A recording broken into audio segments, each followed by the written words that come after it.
তার প্রমাণ কালকে যিনি হিসাবে আসলেন উনি সারাক্ষণ হুজুরের দিকে চাইছিল। আমরা দেখলাম নিষ্পলক নেত্রে, আমরা যা বলি মনে হচ্ছে যে হুজুরের থেকে নূর বিচ্ছুরিত হচ্ছে, উনি সেটাকে নিজের ভিতরে ক্যাপটিভ করে নিতেছেন, ভর্তি করে নিতেছেন এবং সারাক্ষণ হুজুরের দিকে তাকাইছিলেন।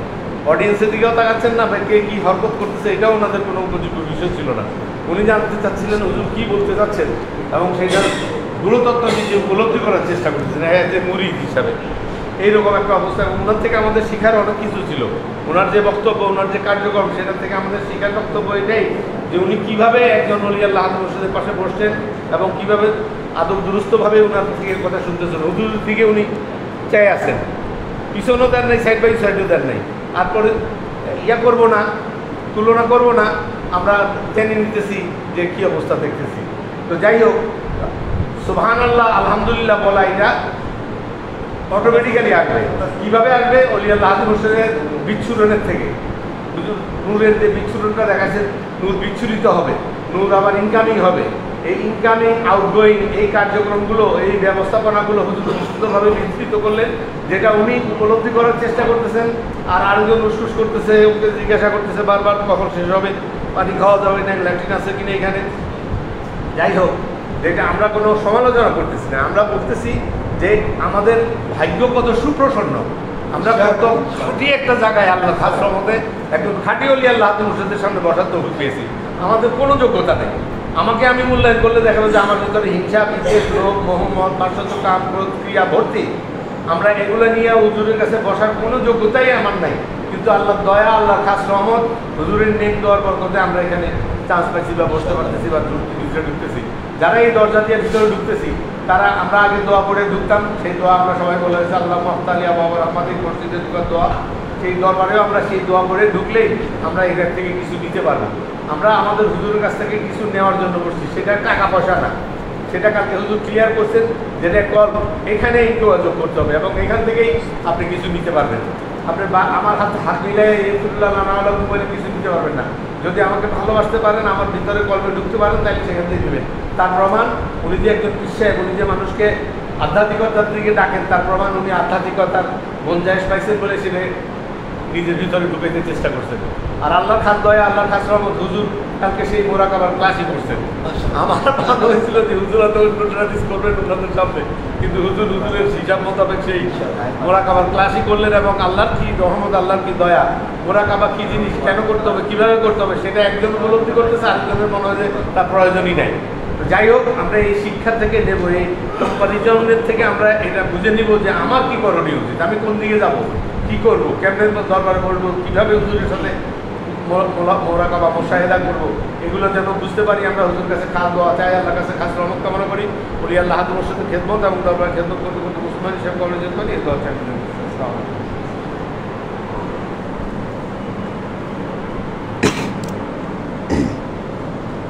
আলহাজ সফি মহিউদ্দিন আহমদ, আলহাজ ডক্টর শওকত ওসমান, আলহাজ নুরুন নবী মিরপুর আসে নাই, আসে না, আলহাজ শামসুল হক লাল, আলহাজ আবু জাইদ ওহিদুল হক, আলহাজ খাদেমুল ইসলাম খানু, মিজানুর রহমান, মোহাম্মদ সুলাইমান, গোলাম রব্বানি, আলহাজ ইব্রাহিম খলিল,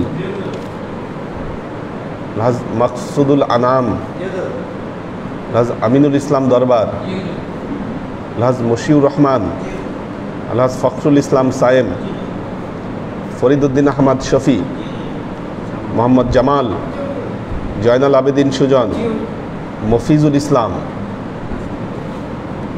আলহাজ নাজমুদ্দিন, আলহাজ আমির হোসেন লালকুঠি,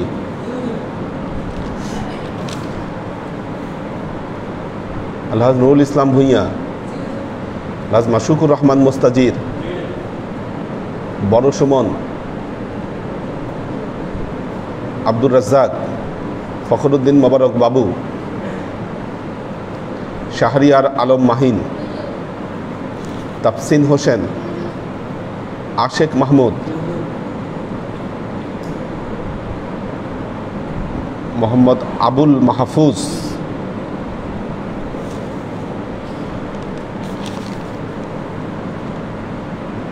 আলহাজ আব্দুস সাত্তার, মোহাম্মদ শামসুস সালেহীন, মোহাম্মদ শরীফ সোহেল, কাউসার আলম আলাল, মৌলানা আব্দুল আলিম,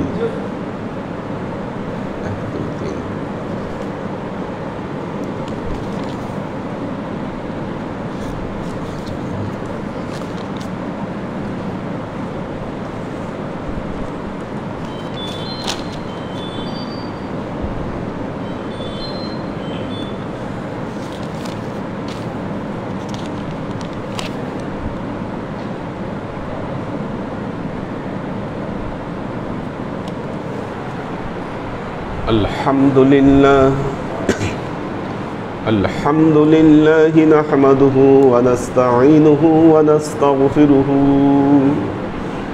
ونؤمن به ونتوكل عليه ونعوذ بالله من شرور أنفسنا ومن سيئات أعمالنا من يهد الله فهو المهتدي ومن يضلل فلن تجد له وليا مرشدا فنشهد أن لا إله إلا الله وحده لا شريك له ونشهد أن سيدنا وسندنا ونبينا محمدا صلى الله عليه وسلم الذي أرسله الله بالحق بشيرا ونذيرا وداعيا إلى الله بإذنه وسراجا منيرا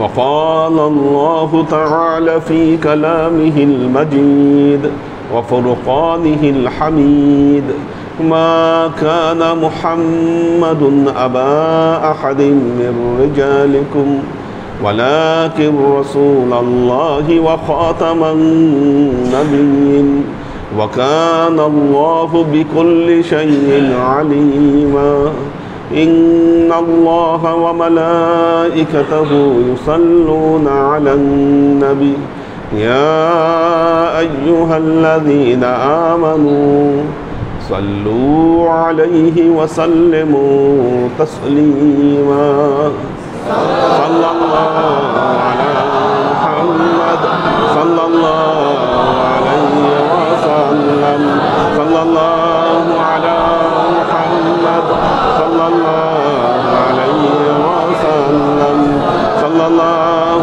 على محمد صلى الله عليه وسلم আল্লাহর আশিক ও সালেক বন্ধু। ওই যে ওই দরজাটা বন্ধ করে দেন, বাথরুমের দরজা, এটা যারাই যাবেন, যারা যাবেন আসবেন বন্ধ করে। হ্যাঁ,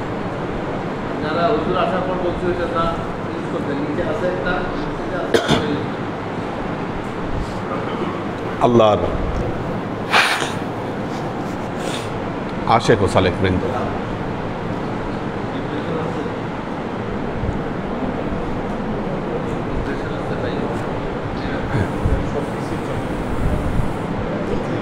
হ্যাঁ এটা চলে, রিফ্রেশার হিসেবে চলে এটা। হ্যাঁ ঠিক আছে, চলবে। আল্লাহর আশিক ও সালেক বৃন্দ, বোঝা গেল আমাদের পজিটিভ চেঞ্জ যেগুলো দরকার সেগুলো আনতে হবে। ক্লাসের টাইম ঠিক মতো আনাতে, এই যে গত সপ্তাহে দেখলাম 17, আজকে 28 উপস্থিতি আমরা দেখতেই পাচ্ছি, দৃশ্যমান। এই জন্য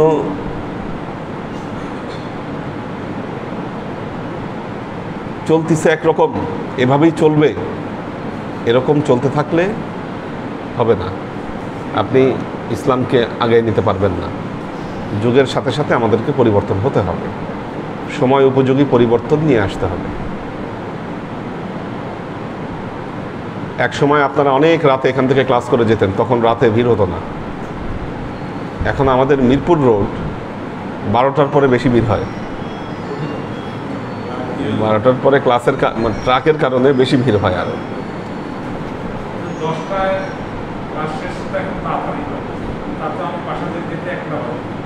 সর্বনাশ। এখন হয়তো মেট্রো রেল হয়ে গেলে এটা ঠিক হয়ে যাবে, এটা 5-10 মিনিটে চলে যাবেন ইনশাল্লাহ। তো মেট্রো রেলের সুবিধাটা পাবেন। কিন্তু আমাদের এই সিস্টেমটা ঠিক রাখতে হবে। এখন আগেই সবাই জেনে যাচ্ছে বিকালের মধ্যে ক্লাস কয়টায়। আমি নিজে জানলেও আমারও সুবিধা হচ্ছে, বাইরে থাকলে তখন আমার আসার প্রস্তুতিও সেরকমভাবে থাকবে ক্লাসের টাইমটা আগে জানার কারণে।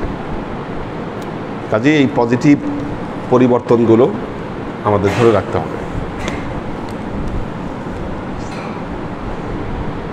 জ্বর আল্লাহর রহমতে কালকে বিকালের পর আর আসেনি, কিন্তু শরীর দুর্বল, অনেক দুর্বল করে ফেলে আসলে এই জ্বরগুলো, ভাইরাস জ্বর আসলে এগুলো। মোটামুটি বাংলাদেশের 90% মানুষকেই ধরছে এই জ্বর, কম আর বেশি, কাশি ঠান্ডা জ্বর এই সেম অবস্থা।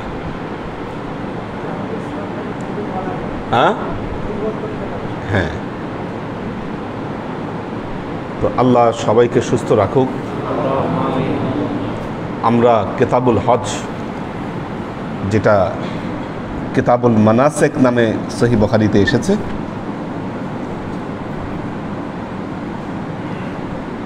আমরা সর্বশেষ যে হাদিসটি পড়েছিলাম,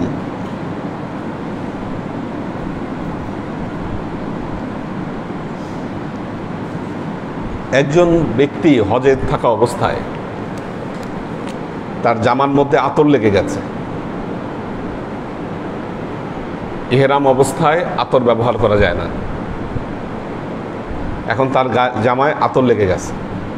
আতর লেগে যাওয়া খুব স্বাভাবিক, এখনো হয় এই বিষয়গুলো। বিশেষ করে রুকনে ইয়ামানি, হাজরে আসওয়াদ, 5 ওয়াক্ত নামাজের শেষে এই জায়গাগুলা খুব দামি আতর। এত দামি আতর, এটা 1 তোলাই কয়েক লক্ষ টাকা। এত দামি আতর দিয়ে রুকনে ইয়ামানি এবং হাজরে আসওয়াদে মাখায় মাখায় এটা পরিষ্কার করে। আগে জীবাণুমুক্ত করে নেয়, স্প্রে দিয়ে জীবাণুমুক্ত করে পরে ওই আতরগুলো মাখায় ওখানে। তো আতর মাখানোর পর যারা টাচ করতেছে, এরকম অবস্থায় থাকলে তো লেগে যাচ্ছে। এরকম যদি কোনো কেস হয় তখন কি করবে? এক লোক এরকম প্রশ্ন করলেন আল্লাহ নবীর কাছে যে, ইয়া রাসূল আল্লাহ, কাইফা তারা ফি রাজুলিন আহরামা বিউমরাতিন ওয়া হুয়া মুতাদাম্মিখ বিত-তাইয়্যিব। উমরার ইহরাম বাঁধলো কিন্তু গায়ে আতর লেগে গেল, এখন কি করবে সে? ফাসাকাতান নবী সাল্লাল্লাহু আলাইহি ওয়াসাল্লাম সাআতান, আল্লাহর নবী কিছুক্ষণের জন্য চুপ হয়ে গেলেন। ফাজাআহুল ওয়াহী, এই সময় আল্লাহর নবীর কাছে ওহী আসতে শুরু করল। ফাআশারা ওমর ইলা ইয়ালা, আরেকজন সাহাবী ছিলেন ইয়ালা, হযরত ওমর ইয়ালার দিকে ইশারা করলেন, অর্থাৎ আল্লাহ নবীর উপর যে ওহী আসতেছে এটা বুঝতে পারলেন। বুঝতে পারার ফলে ইয়ালাকে ইশারা করলেন। ফাজাআ ইয়ালা ওয়া আলা রাসূলিল্লাহি সাল্লাল্লাহু আলাইহি ওয়াসাল্লাম সাওবুন কদ উযিল্লা বিহি। ইয়ালা কি করলেন? একটা চাদর এনে আল্লাহর নবীর মাথার উপর ছায়া বিস্তার করে দিলেন। ফাআদখালা রাসাহু ফাইযা রাসূলুল্লাহি সাল্লাল্লাহু আলাইহি ওয়াসাল্লাম মুহাম্মাদুল ওয়াজহ ওয়া হুয়া ইয়াগিজু। এবং ইয়ালা মাথা ঢুকায় দেখলেন আল্লাহ নবীর চেহারা লাল বর্ণ হয়ে গেছে। ওহী আসলে আল্লাহ নবীর এটা হতো, লাল বর্ণ হয়ে যেত।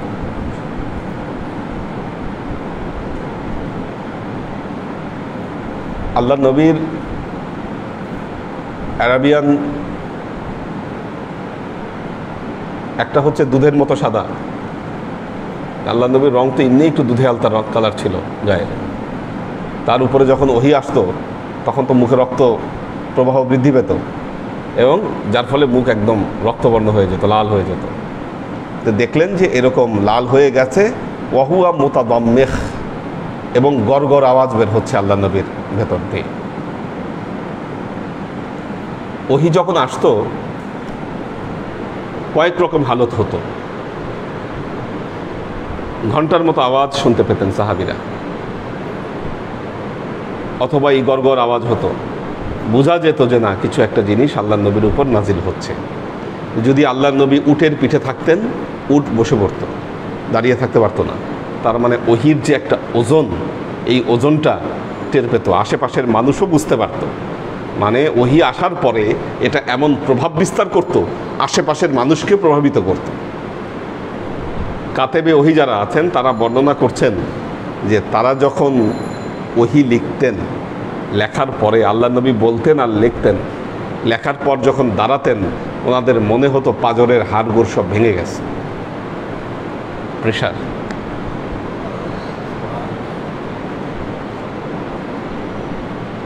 ঔষধ,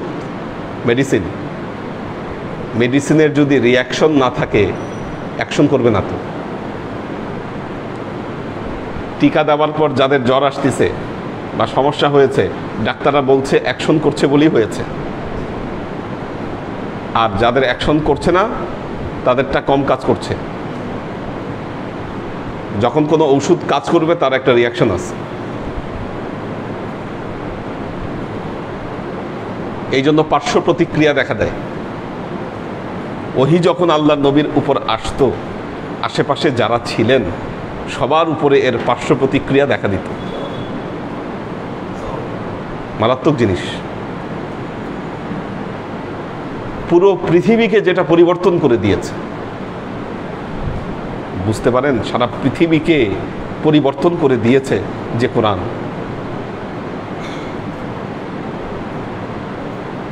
আরব জাতি পৃথিবীর সবচাইতে মানে অপরিচিত।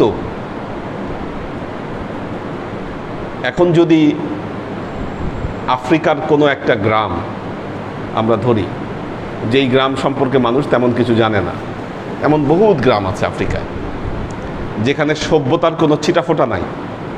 আরবের এত খারাপ অবস্থা ছিল না, কারণ তারা শিল্প সাহিত্যে উন্নত ছিল। কিন্তু পৃথিবীর মানুষ তাদেরকে চিনত না, জানতো যে একটা বেদুইন এরা, যারা বস্তিতে থাকে তাদেরকে আমরা কেমন মনে করি। কাজেই এরা এইরকম জীবন যাপন করত না, আর তারা এই জীবনের বাইরে অন্য কোনো জীবন পছন্দ করত না। আপনারা জানেন যে মুআম্মার গাদ্দাফি, সে মাঝে মধ্যেই মরুভূমিতে চলে যেত তাঁবুতে, কারণ সে বেদুইন ছিল এবং বলতো যে আমার এটা নেশা, তাঁবুতে না থাকলে 2 দিন পর পর গিয়ে ও ভাল লাগতো না। এবং আরব দেশে বেদুইনদেরকে, তাদেরকে এই বিল্ডিংভুক্ত জীবন, এই জীবনযাপনে অভ্যস্ত করার জন্য অনেক চেষ্টা করেছে। সরকার বিল্ডিং বানিয়ে দিয়েছে তাদেরকে। ওরা বিল্ডিংয়ের জীবনে থাকতে তারা পছন্দ করে না, মরুভূমিতেই থাকতে তারা পছন্দ করে। কাজেই এই যে আরব দেশের লোক, ওদেরকে এইভাবে মানুষ চিনত। কোরআনের যে আলোক ছটা, এই আলোক ছটায় পৃথিবীর সর্বোচ্চ সভ্যতায় পরিণত হয়েছিল মুসলমানের। সর্বোত্তম সভ্যতায় এরা পৌঁছেছিল। আজকে যে খ্রিস্টানদের উত্থান দেখছেন, এটা মুসলমানদের অপকর্মের কারণে।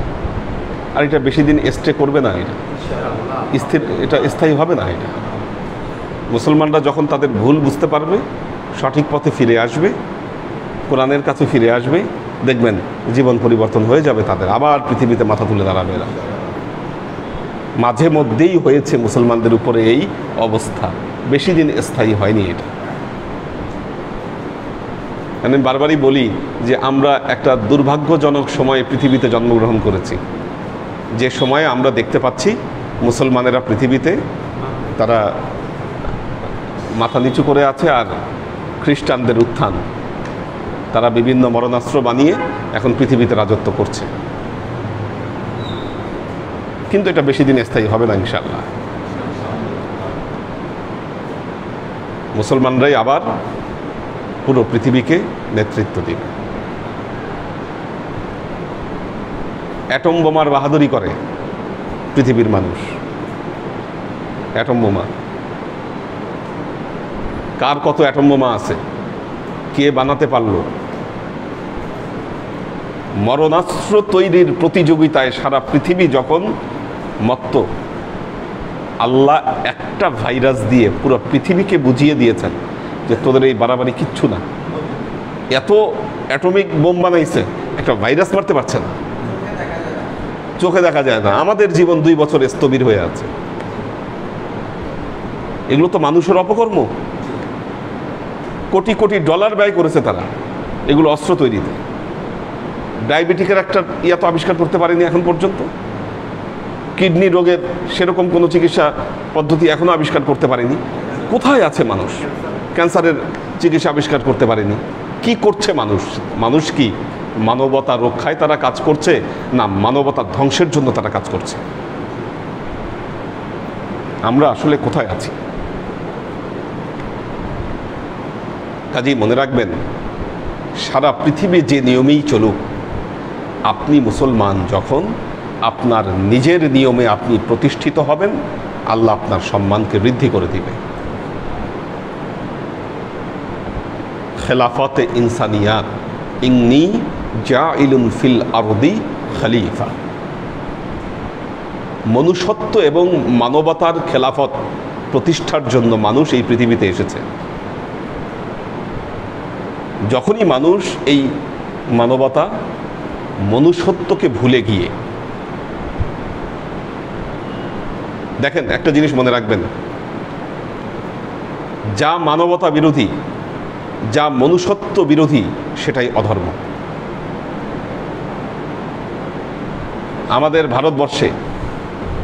আমাদের ভারতবর্ষে সতীদাহ প্রথা ছিল। বাংলাদেশে একসময় অসংখ্য কালী মন্দির ছিল, এখন কমে আসছে। ইন্ডিয়াতেও ছিল কালী ভক্তের, এখন কিন্তু ইন্ডিয়াতেও অনেক কালী ভক্ত আছে যারা কি করত, নরবলি দিত, মানুষ জবাই করত। সতীদাহ প্রথা মানে কি? মেয়েদেরকে জ্বালিয়ে পুড়িয়ে মেরে ফেলত। কত বড় অমানবিক কার্যক্রম, কিন্তু এটাই ধর্মীয় প্রথা হয়ে গিয়েছে। ধর্মের কোনো রীতিনীতি, মনে রাখবেন, ধর্মের কোনো রীতিনীতি মানুষের অধিকার এবং মানুষের মনুষ্যত্ব রক্ষার চাইতে বড় নয়। কেউ যদি বলেন সেটা বড়, তাহলে বোঝা যাবে যে তার চিন্তাধারা এবং তার যে বক্তব্য বা তার বুঝের ভেতরে সমস্যা আছে। তাকে আরো ভালো মতো বুঝতে হবে। আমার নবী কিন্তু কখনো এই কাজটি করেননি। কোন জাতিকে কোন জায়গায় নিয়ে গিয়েছে চিন্তা করতে পারেন? কোথাকার আরব জাতি কোথায় গিয়ে পৌঁছেছে? বাঙালি জাতি পৃথিবীতে এখন ইন্ডিয়া এবং বাংলাদেশ, কি ইন্ডিয়ার কলকাতা, বাংলা অঞ্চল আর বাংলাদেশ, এই জায়গায় তো আছে নাকি? এই বেল্টের মধ্যেই এরকম আরব জাতি।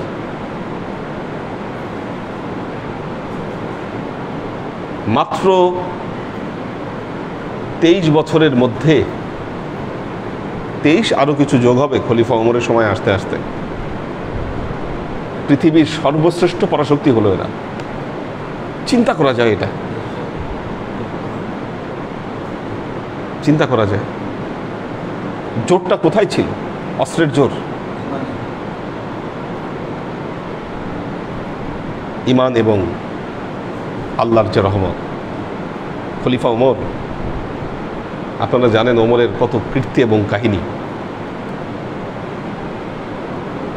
হযরত ওমরের মতো একজন শাসক পৃথিবীতে দ্বিতীয়বার আসবেন না।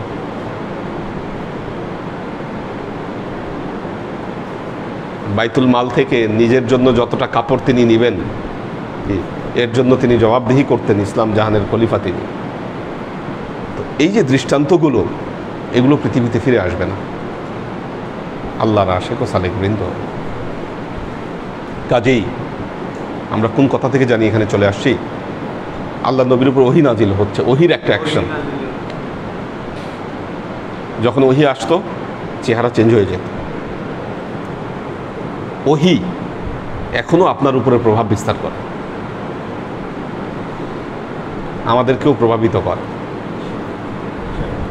দেখবেন যখন আমরা কোরআন তেলাওয়াত করি আমাদের শরীরের ভেতরে একটা দুলুনি আসে, হ্যাঁ, একটা দুলুনি আসে। কিন্তু অথচ বাকি আর কোনো কিতাব পড়ি, গল্প পড়ি, আপনি একটু গল্পের বই পড়ে দেখেন, কি পড়ার বই পড়ে দেখেন, হয় না? এটা হয় না? পবিত্র কোরআন পড়েন, দেখবেন একটা ভেতরে একটা প্রভাব বিস্তার করে। এজন্য ওয়ানুনাজ্জিলু মিনাল কোরআন মা হুয়া শিফাউ ওয়া রাহমাতুল লিল মুমিনিন, এর মধ্যে শিফা রয়েছে, রহমত রয়েছে। আমরা দেখতে পাই না, কিন্তু কোরআন তেলাওয়াতের সাথে সাথে এই রহমত চলে আসে। কোরআন নিয়ে যারা কাজ করেন মনে রাখবেন, কোরআনের সাথে যারা তাদের জীবনকে সম্পৃক্ত করে রাখেন, আল্লাহর কাছ থেকে তারা গায়েবী মদত পান।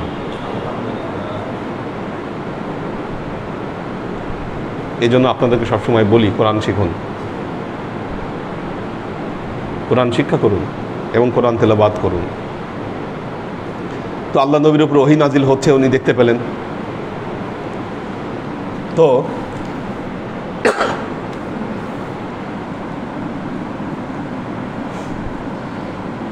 উজিল্লা বিহি ফাআদখালা রাসাহু ফাইদা রাসূলুল্লাহ সাল্লাল্লাহু আলাইহি ওয়াসাল্লাম মুহাম্মারুল ওয়াজহ, চেহারা হয়ে গেছে লাল। ওয়া হুয়া ইয়াগিদ্দু, গড়গড় আওয়াজ হচ্ছে। সুম্মা সুররিয়া আনহু, যখন আল্লাহ নবী এই অবস্থা থেকে ক্ষান্ত হলেন, ফাকালা আইনাল্লাযী সাআলা মিনাল উমরা, উমরার ব্যাপারে যে প্রশ্ন করলো সে কে, কোথায় হইল? ফা উতিয়া বিরাজুলিন, ওই লোককে নিয়ে আসা হলো। ফাকালা ইগসিলিত তাইয়্যিবিল্লাযী বিকা সালাসা মাররা, আল্লাহ নবী বললেন, যেই পারফিউম লেগেছে এটাকে তুমি 3 বার ধুয়ে ফেলো। ওয়া আনজিগ আনকাল জুব্বা, কাপড়টা চেঞ্জ করে ফেলো। ওয়াসনাই ফি উমরাতিক কামা তাসনাই ফি হাজ্জিক, এবং উমরার ইহরাম অবস্থায় ওই সমস্ত রীতিনীতি তুমি মেনে চলো যেগুলো তুমি হজের ইহরাম অবস্থায় মেনে চলো। ইহরাম অবস্থায় যা মানো, হজ অবস্থায় তুমি এগুলো মেনে চলো। ফি হজ্জাতিক ফাকুলতু লি আতা আরাদাল ইনকা হিনা আমারাহু, ফাকুলতু লি আতা আরাদাল ইনকা হিনা আমারাহু আইয়াগসিলা সালাসা মাররা ক্বালা নাম। বর্ণনাকারীকে জিজ্ঞাসা করলাম, তারপর সে কি আসলে ধুয়েছিল, অনুরূপভাবে কি সে করেছিল? বর্ণনাকারী বললেন, নাম, হ্যাঁ, সে এভাবেই এটাকে পরিষ্কার পরিচ্ছন্ন করে নিয়েছিল। এগুলো শুনে রাখেন, হজে যখন যাবেন তখন কাজে লাগবে। আচ্ছা,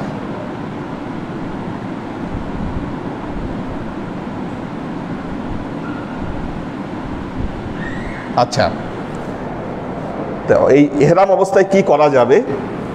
ইয়াতারাজ্জালু ওয়া ইয়াদ্দাহিনু, চুল দাড়ি আশ্রাইতে পারবে, সমস্যা নাই, আশ্রানো যাবে। তেল ব্যবহার করতে পারবে, তেল ব্যবহার করা যাবে, আশ্রানো যাবে। ক্বালা ইবনে আব্বাস ইয়াশাম্মুল মুহরিম আর রাইহান,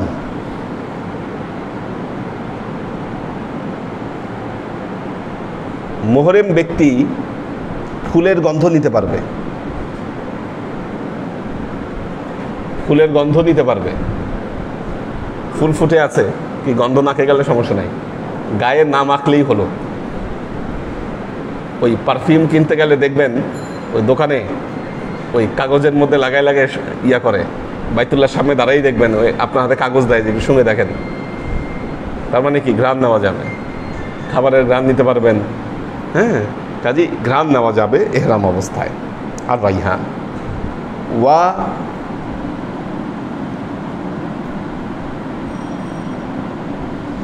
আচ্ছা, ওয়া ইয়াকুলু যাইতা, আচ্ছা, ওয়া ইয়াকুলু যাইতা ওয়াস সামান, আচ্ছা, বিমা ইয়াকুলু যাইতা ওয়াস সামান, তেলযুক্ত খাবার খেতে পারবে, চিকিৎসার জন্য তেল জাতীয় জিনিস ব্যবহার করতে পারবে, পায়ে ভ্যাসলিন ইউজ করতে পারবে। পা ফেটে যায় হজের সময়, জানেন আপনারা, এটা খুব মারাত্মকভাবে হয়। বেশি হাঁটলে ওই যে পায়ের কুচি ওই জায়গা ফেটে যায়, সেই সমস্ত ক্ষেত্রে তেল ব্যবহার করা যাবে, সমস্যা নেই, তেল ব্যবহার করলে কোনো সমস্যা নেই। আচ্ছা, অকওয়ালা আতা ইয়াতা খাত্তামু, হজরত আতা বলেছেন আংটি পরতে পারবে, আংটি পরা যাবে, কারো হাতে কোনো আংটি থাকলে সে পরতে পারে, সমস্যা নেই। ইয়াতা খাত্তামু ওয়া ইয়ালবাসু লিহমওয়ান, থলে, শরীরের সাথে থলে ঝুলাইতে পারবে। ব্যাগ নেই, ব্যাগ নিতে হয়তো, ব্যাগ ছাড়া তো যাওয়া যায় না, কাজে ব্যাগ বহন করতে পারবে, সমস্যা নেই। অতফা ইবনে ওমর ওয়াহুয়া মুহরিমুন ওয়াকাদ হাজামা আলা বাতনিহি বিসাউবিন, বলতেছে হযরত ইবনে ওমর যখন তোয়াফ করেছেন তখন তার কোমরের মধ্যে তিনি শক্ত করে কাপড় বেঁধে রেখেছিলেন। আমরা কিন্তু কোমরে বেল্ট লাগাই, আমরা কোমরে বেল্ট লাগাই, বেল্টের মধ্যে তো সেলাই আছে, এই আছে, সেই আছে, হ্যাঁ, কেন জায়েজ? এগুলো কারণে জায়েজ, কারণ এগুলো অনুমতি দেওয়া আছে, আমাদের সুন্নায় অনুমতি দেওয়া আছে, এগুলো সমস্যা নেই। এই জন্য ধারণা প্রসূত কোনো কিছু বলা, কোনো কিছু করা ঠিক না। আমি একদিন দেখি এক মহিলা উজু করার সময়, আমাদের আত্মীয় এসে কোলের উপরে একটা তয়লা বিছাইয়ে দিয়া তারপর উজু করে। কেন? তার ধারণা এই যে উজুর পানিগুলা লাগলে নাপাক হয়ে যাবে, শরীর নাপাক হয়ে যাবে। কেন? সেটা ধারণা করছে, যেহেতু উজুর পানি, তাতে উজু করার পর যেটা ঝরে পড়তে, সেটা তো নাপাক। অজু এবং গোসলের পানি, যেটাকে মায়ে মোস্তামেল বলা হয়, মায়ে মোস্তামেল, সে নিজে পাক, কিন্তু অপরকে পাক করতে সামর্থ্য নয়। ব্যাপারটা বুঝছেন কিনা? আপনি যদি বালতি থেকে গোসল করেন, দু এক ফোঁটা পানি যাইতেই পারে বালতিতে, খুব স্বাভাবিক ব্যাপার, ঠেকাইতে পারবেন আপনি? ইম্পসিবল ব্যাপার। মায়ে মোস্তামেল, এটা আপনার কাপড়ে লাগু, জামায় লাগু, এটা কোনো সমস্যা নাই, ওটা নিজে পাক, কিন্তু মায়ে মোস্তামেল আবার কেউ ব্যবহার করে পাক হবে, এটা পারা যাবে না। উনি এটা কেন করতেছেন? কেউ হয়তো তাকে বলছে, ধারণা প্রসূত। এই যে হজে গিয়ে যে সমস্ত মাসালা নিয়ে কনফিউশন বাঁধে, এগুলো সব ধারণা প্রসূত। এই যে মিনায় গিয়ে, আরাফায় গিয়ে নামাজ কসর করবে না, পুরা নামাজ পড়বে। এখন যারা পুরা নামাজ পড়ে তাদের যুক্তি কি? আমরা তো মুসাফির না, এতদিন থাকছি এখানে। আরে তোমার এই যুক্তিতে যাইতে বলছে কে? তুমি সুন্নাহ দেখো। কেন তুমি এই যুক্তির উপরে আসছো? কারণ যে মৌলানা তোমাকে বুঝাইছে ও আসলে পড়াশোনা নেই, ও পড়াশোনা করেনি, ও মাথার মধ্যে এই জিনিসটা ঢুকছে, চিন্তা করছে, এই অবস্থা থেকে বিভ্রান্ত করেছে সে। তো এই জন্য এগুলো পড়া থাকলে, জানা থাকলে হয় কি, জিনিসগুলোতে সমস্যা হয় না। তো অহুয়া মুহরিমুন ওয়াকাদ হাজামা আলা বাতনিহি বিসাউবিন। আচ্ছা, ওয়ালাম তারা আয়েশা বিত্তুবিয়ান বাসান। আচ্ছা, ক্বালা আব্দুল্লাহ তাআনা লিল্লাযী তারহালুনা হাউদা। আচ্ছা, হাউদা জাহা, জাঙ্গা পরা যাবে কিনা? জাঙ্গিয়া। এখানে আবু আব্দুল্লাহ তিনি বলেছেন নর্মালি জাঙ্গা পরা যাবে না, তবে হ্যাঁ, যারা উট ব্যবহার করেন বা উটের হাওদায় উঠেন বা নামেন, কি তারা পড়তে পারবে, নর্মালি না। নর্মালি আপনি জাঙ্গিয়া ব্যবহার করতে পারবেন না, কারণ এটা তো সেলাই করা একটা কাপড়ের মতো এটা। কিন্তু হ্যাঁ, আপনি যদি উট ব্যবহার করেন, এখন তো আর উট কারো ব্যবহার করা লাগে না, উটের হাওদায় উঠাও লাগে না, নামাও লাগে না। কারণ উঠে উঠানামা করতে গেলে বা ঘোড়ায় উঠানামা করতে গেলে তখন ওইটা পরা দরকার আছে। নর্মালি আপনার তো দরকার নেই এটা, ঠিক আছে, কাজেই পরা যাবে না। এখানে প্রথমে যে কথাটা বলেছেন মা আয়েশা রাদিয়াল্লাহু তাআলা আনহা, তিনি জাঙ্গিয়ার ব্যাপারে কোনো আপত্তি করেন নাই, জাঙ্গিয়ার ব্যাপারে। কিন্তু আবু আবদুল্লাহ বলেছেন যে না, উট ব্যবহার না করলে এটা পরা ঠিক না।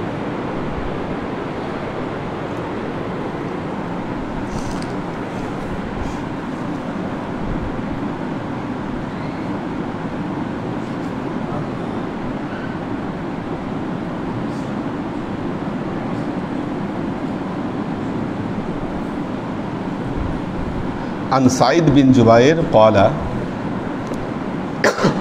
كان ابن عمر يداهن بالزيت فذكرته لإبراهيم।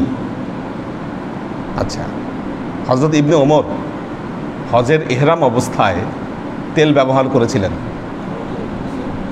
হ্যাঁ হ্যাঁ, তেল ব্যবহার করেছিলেন হযরত ইবনে ওমর। হ্যাঁ, ফাযাকারতাহু লিইব্রাহিম, বর্ণনাকারী বলছেন আমি ইব্রাহিমকে এই জিনিসটা বললাম। ফাকালা মা তাসনাউ বিকাউলিহি, ইবনে ওমরের কথা দিয়ে তোমার কি? মা তাসনাউ বিকাউলিহি। হাদাসানা আল আসওয়াদ আন আয়েশাতা ক্বালাত কাআন্নী আনজুরু ইলা বীজিত তাইবি ফি মাফারিক রাসূলিল্লাহি সাল্লাল্লাহু আলাইহি ওয়াসাল্লাম। আল মা আয়েশা বলছেন যে আমি এখনো আল্লাহর নবীর ওই চকচকে সিথি দেখতে পাচ্ছি, চুলের সিথি, যে চুলের সিথি তেলের কারণে চকচক করছিল।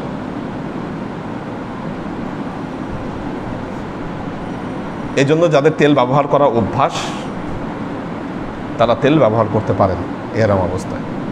তবে ন্যাচারাল তেল হলে ভালো, আর্টিফিশিয়াল সুগন্ধিযুক্ত তেল ব্যবহার করা ঠিক না। নারিকেল তেলের একটা ন্যাচারাল গন্ধ আছে, নারিকেল তেল দিতে পারেন। যিনি সরিষার তেল দেন, সরিষার তেল দিতে পারেন। এগুলো ন্যাচারাল ফ্লেভারের সমস্যা নেই। কিন্তু আপনি যদি এখন হিমতাজ তেল দেন, ওইটার গন্ধে আপনার আশেপাশে কেউ থাকতে পারবে না। আরও আছে ইন্ডিয়ান এরকম কতগুলো তেল, উরি গন্ধ, কিন্তু মাথা দিলে আবার মাথা অনেক ঠান্ডা হয়ে থাকে। আপনারা দেখেছেন কি না হিমতাজ? একসময় বাংলাদেশে এগুলো খুব চলতো, এখন মনে হয় একটু প্রচলন কম। তাও চলে, কাজ করে মাথাগুলোকে। হ্যাঁ, নবরত্ন, আচ্ছা, অনেক ঝাঁঝালো। হ্যাঁ, ঝাঁঝালো। এগুলো তেল না, এগুলো তেল ইউজ করা ঠিক হবে না। কারণ এই তেল ইউজ করলে আপনার গন্ধে আশেপাশে মানুষ থাকতে পারবে না, বিরক্ত হবে। তো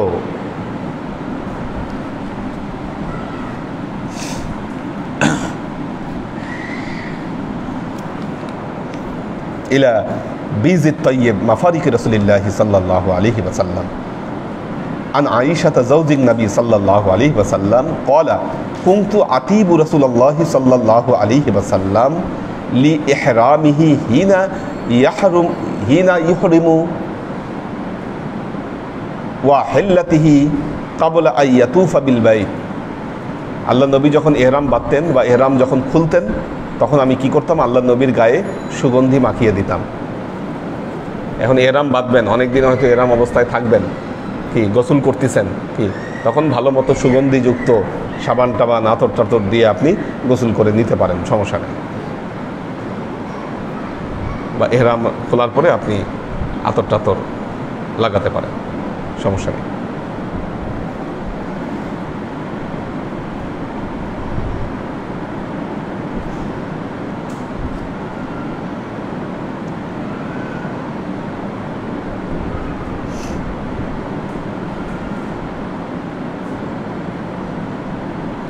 এরপরে যে হাদিসগুলো এসেছে আমরা এগুলো পড়েছি। আন মালিক আন মুসা বিন উকবা আন সালেম বিন আবদুল্লাহ। একটা জিনিস আপনারা খেয়াল করেছেন কিনা, হাদিসের সংখ্যা কিন্তু বেশি না। হাদিসের সংখ্যা বেশি না, কিন্তু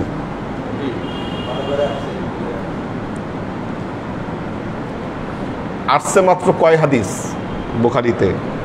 6,500 হাদিস হবে। হ্যাঁ, না ইয়া যে একদম নির্দিষ্ট তা নয়, এটা নিয়ে অনেক কথা আছে। হাদিসের বর্ণনা ভঙ্গি, তো কেউ কেউ এর সংখ্যা আরও কম বলেছেন, আড়াইও উল্লেখ করেছেন কেউ, সব কিছু তাকিক করে আর কি। যাই হোক, আমরা 6 ধরি। 6,000 হাদিসও যদি বলি, এরকম 2 খণ্ড হওয়ার কথা না। এত কথা, এত লেখা, এক হাদিস বারবার রিপিট হয়েছে, একই কথা বিভিন্ন বর্ণনায় এসেছে। ইন্নামাল আমালু বিন্নিয়াত, এই হাদিস বুখারীতে 9 বার আসে, 9 বার আসে। তো এরকম রিপিট হয়েছে, যে কারণে বেড়েছে।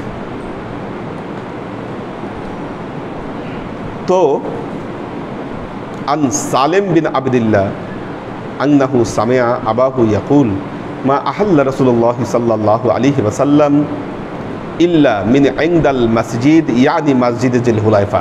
আল্লাহ নবী জিল হুলাইফা মসজিদে আসার আগে তিনি ওই এহরামের তালবিয়া পড়তেন না। মা ইয়ালবিসু, আচ্ছা কোন কোন ড্রেস পরবে না, এটাও আমরা পড়েছি আগে, এটাই শেষ করবো আজকে। আন নাফে আন আব্দুল্লাহ বিন ওমর আন্না রাজুলান ক্বালা ইয়া রাসূলুল্লাহ মা ইয়ালবাসুল মুহরিম মিনাস সিয়াব। কি কি কাপড় পরবে না মুহরিম ব্যক্তি, কি কি কাপড় পরতে পারবে না? লা ইয়ালবিসুল কামিজ, কামিজ পরবে না। উপরের যে পার্ট আমরা যেভাবে হাতাওয়ালা গলাওয়ালা, এটা হচ্ছে কামিজ। সেলাই তো নাই, যদি আঠা দিয়ে লাগায় পরেন তাও হবে না। কেউ চিন্তা করলো আচ্ছা সেলাই নাই, তাহলে আঠা দিয়ে আমি কামিজ বানাই, হবে না। মানুষ তো কত রকমভাবে ড্রেস বানায়, শিকল দিয়ে ড্রেস বানায়। আগে তো শিকলওয়ালা পাগল দেখতাম যে এমনি প্যাঁচে শিকল। কয়েকদিন আগে যে জামালপুরে গেলাম, কি সুন্দর কোটির মতো শিকলের জ্যাকেট বানাইছে, জ্যাকেট বানিয়ে এখানে তালা ঝুলে পরে রাখছে।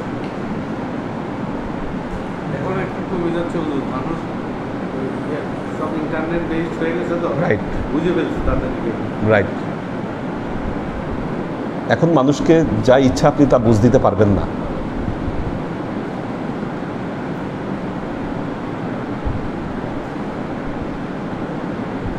ক্লাসের যে সিস্টেম আমাদের মনে আছে কিনা, 2018-তে ইরানে গিয়েছিলাম লাস্ট আমি, ওটা একটা টিচার্স ট্রেনিং কোর্সের জন্য। তো সেখানে আমাদেরকে যে ট্রেনিংটা দেওয়া হয়েছে সেটা হলো যে ক্লাসে আপনি তথ্য সরবরাহ করবেন, ওই দিন এখন নাই। তথ্য সরবরাহর দিন এখন নাই, কারণ এখন মানুষ গুগল বা সামাজিক যোগাযোগ মাধ্যমে সার্চ করলে সে অসংখ্য তথ্য পায় অনেক। এখন যেটা করতে হবে, ক্লাসে স্টুডেন্টদেরকে দিক নির্দেশনা দিতে হবে যেন তারা এটাকে কিভাবে ব্যবহার করতে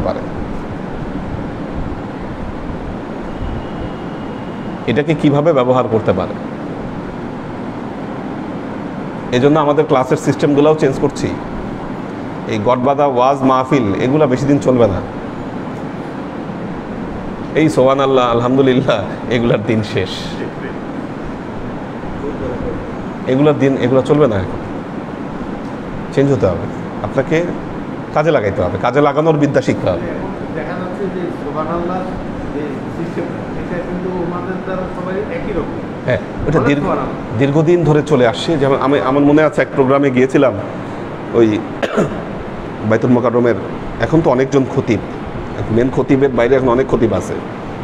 তো একজন, ওনার নামটা আমি ভুলে গেলাম, খুব ভালো আলেম উনি, বাংলাদেশের, নামটা আমার মনে আসতেছে না। ওনার সাথে অনেক প্রোগ্রাম করছি। উনি অনুষ্ঠানের দ্বারায় 2 বার 2 রকম বক্তব্য দিলেন। 2 বারই জনগণ সুবহানাল্লাহ বলে উঠছে। বিপরীতমুখী 2 বক্তব্য। প্রথমে এক কথা বললেন, তার পরবর্তীতে তার বিপরীতমুখী আরেকটা কথা বললেন। 2 কথাতেই সুবহানাল্লাহ হই করে উঠছে সবাই। তো উনি বললেন আপনাদের অবস্থা হলো এই। প্রথমে যে কথা বললাম এটা তো সবাই হই বললেন, আর দ্বিতীয় কথা তো হই বললেন, আসলে বুঝলেনটা কি আপনারা? ঠিক বলেন না? কাজে শ্রোতাদের অবস্থা হয়েছে এই, ওই করতেই পছন্দ করে, শরীর গরম হয়, ওয়ার্ম আপ আর কি, এটা ওয়ার্ম আপ। এইটার সুবিধাটা কি, এই আপনারা যেমন টুপটিছেন দুই একজন, ঠিক আছে, এই জিনিসটা একটু চালু রাখলে ওই টোপাটুপিটা বন্ধ হয়ে যেত আর কি, ঠিক আছে। এটার পজিটিভ দিকটা হলো এতটুকুই আর কি। তো এই জন্য হই হই করে মাঝে মধ্যে একটু পরিবেশটা আর কি মাঠ গরম করে আর কি। সাধারণত বাংলাদেশের যে ওয়াজ মাহফিলগুলো হয়, এটার ফিলোসফিটা হচ্ছে, ধরেন দরবারে যে মাহফিলগুলো হয়, বাংলাদেশের আম যে দরবারে যে মাহফিলগুলো, যে সিস্টেম চালু আছে, সেখানে যে একজন বড় বক্তা নিয়ে আসা হয়, বক্তারা কি করেন, বক্তব্যের দ্বারা এরকমভাবে শ্রোতাদেরকে আগে একত্রিত করেন। ওনাদের কাজ হচ্ছে এটা। একত্রিত করলে কি হবে, যখন মাঠ পরিপূর্ণ, ওই সময় যিনি মেন পীর সাহেব আছেন উনি এসে দুই একটা কথা বলবেন, যাতে ওনার কথাটা শুনে সবাই। এজন্য বক্তাদেরকে নিয়ে আসা হয়। বছরে হয়তো 3-4টা প্রোগ্রাম থাকে। আমরা যদি ওই রকম প্রোগ্রাম করতাম, বছরে 3টা প্রোগ্রাম, আপনি মানুষ এখানে জায়গা দিতে পারতেন না, মানুষ জায়গা দিতে পারতেন না।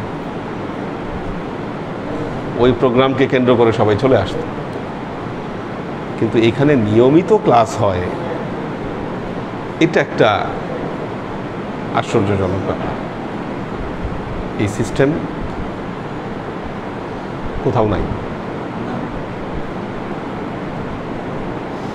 তো তাও সপ্তাহে 3টা, আবার কঠিন, ঠিক আছে। এই জন্য এই যে আলেম ওলামারা যারা এখানে আসেন, তারা বিভিন্ন প্রোগ্রামে আমাকে নিয়ে যেতে চান, কিন্তু অধিকাংশ প্রোগ্রামই আমি অ্যাটেন্ড করতে পারি না আমার দরবারে ক্লাসের জন্য। এতে কেউ অসন্তুষ্ট হয় বা কেউ বলে, কিন্তু কিছু করার নাই। যেগুলো একেবারেই অ্যাভয়েড করা যায় না, সেগুলো হয়তো অ্যাটেন্ড করতে হয়। আসবে ওনারা, কিন্তু এখন থেকে দেখবেন যে মানুষজন অনেকে আসবে। যেমন উনি কালকে যিনি আসছে, উনি বলছে আমি ঢাকায় থাকলেই প্রায় সুবিধা পাইলে আমি আসবো, ক্লাস শুনতে আসবো, বলে গেছে। তো আল্লাহ আমাদেরকে তৌফিক দান করুন। আমাদের বলি যেটা, অনেকেই বলেন প্রচার দরকার, প্রসার দরকার, এই দরকার, সেই দরকার, অনেক কিছু দরকার।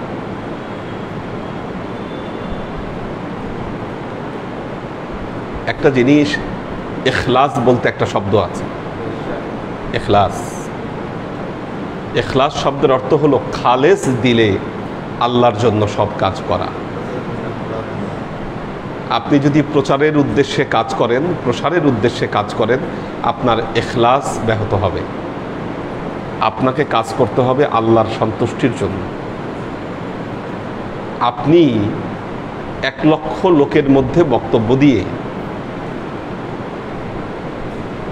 1000 লোককেও আনতে পারবেন না। হযরত নূহ আলাইহিস সালাম আজীবন সাধনা করে তিনি কত, মাত্র 80 জন না 83 জন নিয়ে আসে। এটাই ওনার জীবনের বিরাট সফলতা, বিরাট সফলতা। বিদায় হজের সময় আল্লাহ নবীর সাথে 1.5 লক্ষ সাহাবীর মতো ছিলেন। আরও আশেপাশে ধরেন আরও মিলে তখন সাহাবীর সংখ্যা আরও কিছু বেশি। তো আল্লাহ নবীর ক্যারিজমেটিক পাওয়ার, ক্যারিজমেটিক পাওয়ার এটা নবীর। যাদেরকে তৈরি করে গেছেন, করার মতো করে গেছেন। যদি এর মধ্যে আবার অনেক মুনাফিকও ঢুকেছিল ভেতরে। হ্যাঁ,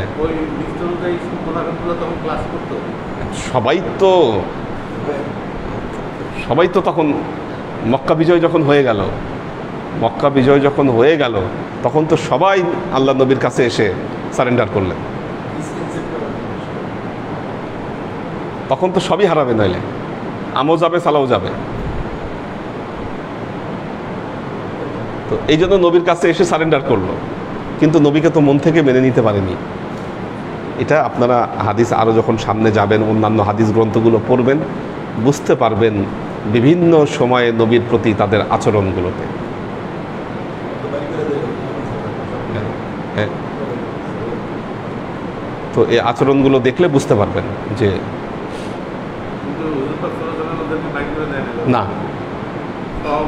অবশ্যই রাখতে দিচ্ছে। বাইট তো করতে পারবে না, তার কারণ হলো আল্লাহ নবী, আপনারা জানেন সূরা আবাসা না, আবাসা ওয়া তাওয়াল্লা আন জাআহুল আ'মা। একজন অন্ধ ব্যক্তি আসলেন আল্লাহ নবীর দরবারে। আল্লাহ নবী তার দিকে ঠিকমতো তাকান নাই বা গুরুত্ব দেননি। আল্লাহর সাথে সাথে তার উপর ওহী নাজিল করেছেন এবং জানালেন আবাসা ওয়া তাওয়াল্লা, সে ভ্রুকুটি করল এবং মুখ ফিরিয়ে নিল। কারণ আন জাআহুল আ'মা, কারণ তার কাছে একজন অন্ধ ব্যক্তি এসেছিল।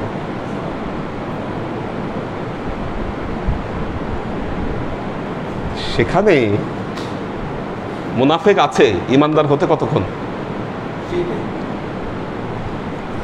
অন্তর তো আল্লাহ জানেন, আল্লাহ নবীও জানতেন, বলে গেছেন, অনেক কিছু বলে গেছেন আল্লাহ নবী, ভবিষ্যৎবাণীতে অনেক কিছু বলে গেছেন।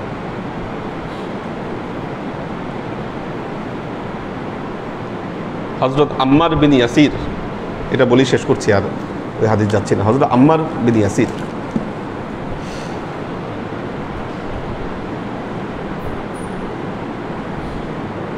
হযরত আম্মারের যে মা, ইসলামে নারীদের মধ্যে প্রথম শহীদ ছিলেন তিনি, এবং তার বাবা ছিলেন ইয়াসির। ওনাকেও অনেকভাবে অত্যাচার করা হয়েছে, ওনার সন্তান তিনি। তার বাবা মা দুজনেই ইসলামের জন্য উৎসর্গিত ছিলেন।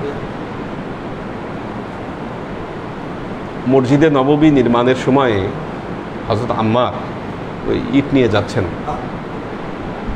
আল্লাহ নবী তখন তার যে এই প্রতিদান, তার বাবা মার প্রতিদান, এটা নিয়ে খুব প্রশংসা করলেন আল্লাহ নবী এবং বললেন যে তুমি মুনাফিকদের হাতে তুমি শাহাদাত বরণ করবা,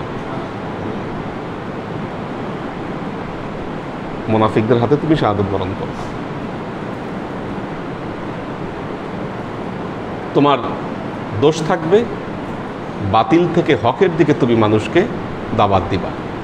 এই হযরত আম্মার সিফিনের যুদ্ধে তিনি শাহাদাত বরণ করেন, আলীর পক্ষে লড়ছেন এবং মুয়াবিয়ার বিপক্ষে। তিনি যখন শাহাদাত বরণ করলেন, ওমর ইবনুল আস সে নিজেই প্রথম কনফিউজড হলো, এটা কি হলো? আল্লাহ নবী তো বলছিল যে আম্মার মুনাফিকদের হাতে শাহাদাত বরণ করবে, তাহলে কি আমরা মুনাফিক? বুঝুন অবস্থা। তখন ফতোয়া দেওয়া হলো, না আমরা কেন মুনাফিক, আলীর কারণে সে যুদ্ধের ময়দানে আসে, আলী না চাইলে তো সে যুদ্ধের ময়দানে আসতো না, কাজে আম্মারের হত্যার জন্য আলী দায়ী। যুক্তিকারে বলে আপনি বুঝেন, দোষ হচ্ছে আলীর, আলী তাকে যুদ্ধের ময়দানে আনছে, এই জন্য সে শাহাদাত বরণ করছে। তো বিষয় হলো, দেখেন কল্ব যদি অন্ধ হয়ে যায়, আপনার সচ্চাই, আপনার ধর্ম সবচাইতে বড় জায়গা হচ্ছে আপনার কল্ব। এটা অনেক বড় একটা জায়গা। অকালু কুলুবুনা গুলফুন বাররানা আল্লাহু আলা কুলুবিহিম, বলতে অকালু, তারা বলে কুলুবুনা গুলফুন, আমাদের কল্ব তো সুরক্ষিত। আল্লাহ বলছেন বাররানা আল্লাহু আলা কুলুবিহিম, আল্লাহ তাদের অন্তরে মরিচা ফেলে দিয়েছেন। আম্মারের মায়ের নাম ছিল হযরত মাইমুনা। তো যখন এই কল মানুষের অন্ধ হয়ে যায়, যুক্তি এরকম দাঁড় করায়, এর জন্য তো ও দায়ী, ও নিয়ে আসছে, মারছি আমি, কিন্তু আমার সাথে লড়াই করতে আসছে কেন? ওকে যে পাঠাইছেন সে দায়ী তার হত্যার জন্য, যদিও আমি হত্যা করছি। তো দেখুন, আল্লাহ নবীর অনেক ইশারা আছে। তবে হ্যাঁ, যেহেতু এই সমস্ত ব্যাপারে আমাদের পূর্ববর্তী যারা আছেন, ইমাম শাফি, ইমাম মালিক, ইমাম আবু হানিফা রহমতুল্লাহ আলাই, দেখেন ওনারা কিন্তু ইসলামের এক একটা মাইল স্টোন, একটা মাইল ফলক। ওনাদেরকে অ্যাভয়েড করার কোনো সুযোগ নাই। আজকের দিনে এই কথা বলার কোনো সুযোগ নাই, হ্যাঁ ওনারা ইসলামের কি করছে, আমাদের কাছে কোরআন হাদিস এগুলা হচ্ছে, ওনাদের মতো পণ্ডিত। আপনি কার রেফারেন্স দেবেন? একটা বিষয় যদি রেফারেন্স দেন, কি কোরআনকে ওনারা যেভাবে বুঝেছেন, ওনাদের সাদাকাত যেরকমভাবে ছিল, তো বিরল। যত দিন যাচ্ছে, আল্লাহ নবীরই তো কথা, খায়রুল কুরুনি করনি সুম্মাল্লাযীনা ইয়ালুনাহুম সুম্মাল্লাযীনা ইয়ালুনাহুম। কাজে ওনারা তো মাইল ফলক হয়ে আছে ইসলামের জন্য, প্রত্যেকেই। ওনারা চুপ থেকেছে, ওনারা চুপ থেকেছেন। চুপ থেকেছেন এই কারণে, যেহেতু সে মুসলিম জাহানের খেলাফত দিয়েছেন, নেতৃত্ব দিয়েছেন, চুপ থেকেছে। সেই জন্য একটা জিনিস মনে রাখবেন, হযরত মুআবিয়ার ব্যাপারে আমাদের চুপ থাকতে হবে। যদি ওনারা মুখ খুলতেন, আমরা মুখ খুলতাম, কিন্তু ইয়াজিদের ব্যাপারে ওনারা রায় দিয়েছেন। ইমাম আবু হানিফা রহমতুল্লাহ আলাই, ইমাম শাফি, ইমাম মালিক বলেছেন ইয়াজিদ ফাসেক, আর ইমাম হাম্বল বলেছেন ইয়াজিদ কাফের, এবং তাকে সহযোগিতাকারী সকলেই কাফের।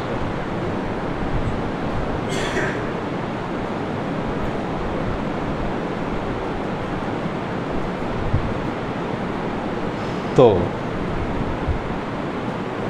আল্লাহ আমাদেরকে কবুল করুন।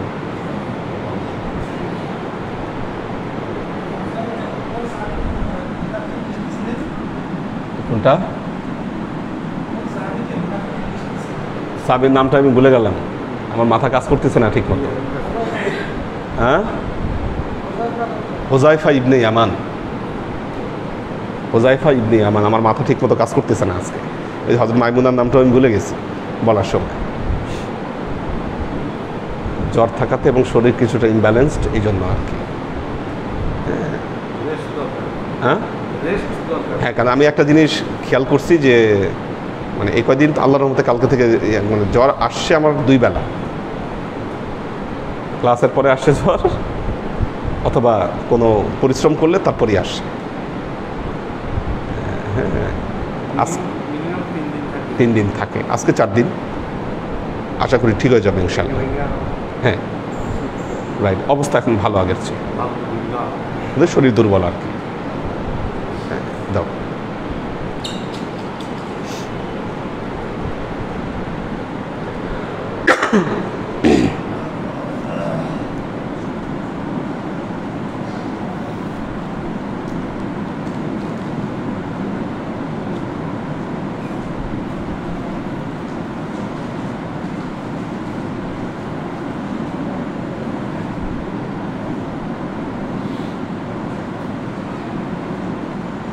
চুপ থাকার ফতোয়া ইমাম গাজ্জালি দিয়েছেন,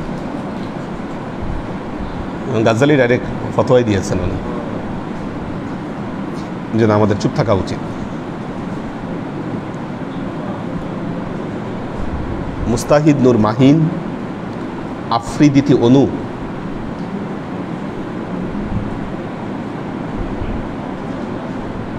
ফারিয়া ফালাক, ফাহিম আয়মান, মোহাম্মদ তায়েবা, ফুয়াদ খান, মোহাম্মদ আবুল হোসেন, তোহফা লাবিব, সাওয়ান খান, এহসান সুলতানা, এইচ কে কনক, আব্দুর রাজ্জাক, মোবাইদুর রহমান, মনিরুজ্জামান, ফাহিম ফাইজুল্লাহ, মোহাম্মদ মিজান, মোহাম্মদ আবদুল্লাহ, শাকেরা আফজারা, সুরভি আক্তার নিপা, পপিয়ারা জামান সুমি, আখতার সুরাইয়া, আব্দুস সাত্তার, মোহাম্মদ কবির হোসেন, আইরিন সুলতান। সুলতানের কি অপারেশন হয়েছে নাকি কবে? অপারেশন হয়ে যাওয়ার কথা তো না? আচ্ছা। মোহসিনুদ্দাইয়ান চাঁদপুর থেকে, উনি ঢাকা ফিরছেন, গাড়িতে আছেন। আমাদের নুরুল ইসলাম ফরিদপুর ভাই ফরিদপুর থেকে। আমাদের হাসিব ভাই আছেন, ওয়াসিফ আহমেদ জনি, আতিয়া মাহবুবা, আমাদের নাজিমুদ্দিন ভাইয়ের ফ্যামিলি আছেন, মাহফুজুল হক উজ্জ্বল, আলী আকবর ভাই আছেন, লুনা তাবাসসুম লুবনা, মোহাম্মদ নুরুল আমিন, আব্দুস সাত্তার, মোহাম্মদ কবির, ফাইম ফাইজুল্লাহ। এহসান সুলতানা বলেছেন, আসসালামু আলাইকুম হুজুর, আমার প্রশ্ন আসে এইটা যে যাদের সন্তান স্বামী মারা গেছে, তাহলে ওই মা বা স্ত্রী নাকি আসরের পর থেকে নিয়ে মাগরিব পর্যন্ত নাকি কিছুই থেকে পারবে না, না খেতে পারবে না? মনে হয় খেতে পারবে না। এটা কি সত্যি? আচ্ছা, এটা কি সত্যি না কোনো প্রথা? ইসলামে এই ধরনের কোনো কিছু নাই, বানোয়াট এগুলো। এটা কোন ধরনের কথা? আসর থেকে নিয়ে মাগরিব পর্যন্ত এই ধরনের কথা আমি আমার জীবনে প্রথমবার শুনেছি। ওই যে বললাম যে ধারণা প্রসূত, আরো যে কত কিছু শুনতে হবে আল্লাহ আল্লাহ মালুম, আল্লাহ ভালো জানে। কি তো আবির আহমেদ কলকাতা থেকে আছেন,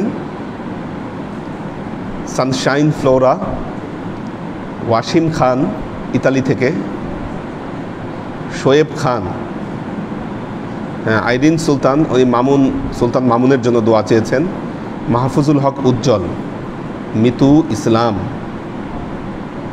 মোহাম্মদ রুমান, সাগর সরকার, এইচ কে হানিফ, নাসিমা তালুকদার, আব্দুল হাফিজ, হাবিবুর রহমান, আশিকুর রহমান মুস্তাজির। আল্লাহ সবাইকে ভালো রাখুন, সুস্থ রাখুন।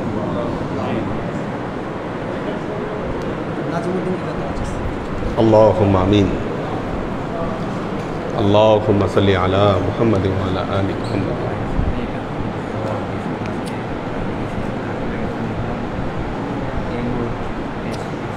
আল্লাহ মাফ করুন। আল্লাহ আলাইকুম আসসালাম।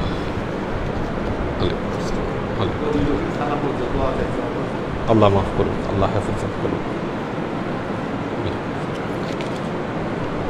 اللهم صل على محمد وعلى آل محمد كما صليت على إبراهيم وعلى آل إبراهيم إنك حميد مجيد. اللهم بارك على محمد وعلى آل محمد كما باركت على إبراهيم وعلى آل إبراهيم إنك حميد مجيد. ربنا ظلمنا أنفسنا وإن لم تغفر لنا وترحمنا لنكونن من الخاسرين. ربنا آتنا في الدنيا حسنة وفي الآخرة حسنة وقنا عذاب النار. ربنا لا تزغ قلوبنا بعد إذ هديتنا وهب لنا من لدنك رحمة إنك أنت الوهاب. اللهم إنك عفو تحب العفو فاعف عني يا غفور الرحيم الودود. اللهم نور قلوبنا بنور الإيمان ونور قلوبنا بنور الإسلام ونور قلوبنا بنور الإحسان وزين أخلاقنا بنور محمد صلى الله عليه وسلم. اللهم إنا نسألك علما نافعا رزقا واسعا عملا مقبولا شفاء من كل داء قلبا خاشعا ذهنا ذاكرا إيمانا كاملا توبة قبل الموت راحة عند الموت ونجاة بعد الموت. اللهم إنا نسألك رحمتك في كل درجة فلاح في كل أمر ونعوذ بك من الشرك والشك ওয়ান নিফাকি ওয়াল বিদআতি ওয়া মিন কুল্লি ওয়াসওয়াসাতিশ শাইতান। ইয়া আল্লাহ, ইয়া রহমান, ইয়া মালিক, আমরা এতক্ষণ তোমার দরবার যে সমস্ত আমলকে উপস্থাপন করলাম, ত্রুটিমুক্তভাবে এই আমলগুলোকে তুমি কবুল করে নাও। তুমি আমলের যাজা আমাদের প্রিয় নবী হযরত মুহাম্মদ মুস্তাফা সাল্লাল্লাহু আলাইহি ওয়াসাল্লামের কাছে পৌঁছে দাও। আল্লাহ, আমাদের নবীর পরিবারবর্গের কাছে তুমি এর যাজাকে পৌঁছে দাও। এই দুনিয়ার সমস্ত আম্বিয়াই কেরাম, সাহাবাই কেরাম, তাবাঈন, তাবাঈন, ওয়ালি আউলিয়া, গাউস, কুতুব, আমাদের মা বাবা, ভাই বোন, আত্মীয় স্বজন, এই দরবার থেকে যত পীর ভাই বোন চলে গেছে সবার রুহে আল্লাহ তুমি এক যাজাকে পৌঁছে দাও। তুমি তোমার হাবিবের ওসিলায় আমাদের সবাইকে কবুল ক্ষমা করে দাও। আমাদের জীবন থেকে সমস্ত অভাব, অভিযোগ, বালা, মুসিবত, দুঃখ, কষ্ট, রোগ শোককে দূরীভূত করে দিয়ে দৃঢ় হস্তে তোমার দ্বীনের খেদমতের তৌফিক তুমি আমাদেরকে দান করো। আজীবন যেন তোমার হেদায়েতের পথে প্রতিষ্ঠিত থাকতে পারি সে তৌফিক তুমি আমাদেরকে দান করো। সুবহান রাব্বিকা রব্বিল ইজ্জাতি আম্মা ইয়াসিফুন, সালামুন আলাল মুরসালিন, আলহামদুলিল্লাহি রাব্বিল আলামিন। ওয়াজআল আখিরু কালিমাতিনা ইনদাল মাউত লা ইলাহা ইল্লাল্লাহু মুহাম্মাদুর রাসূলুল্লাহ।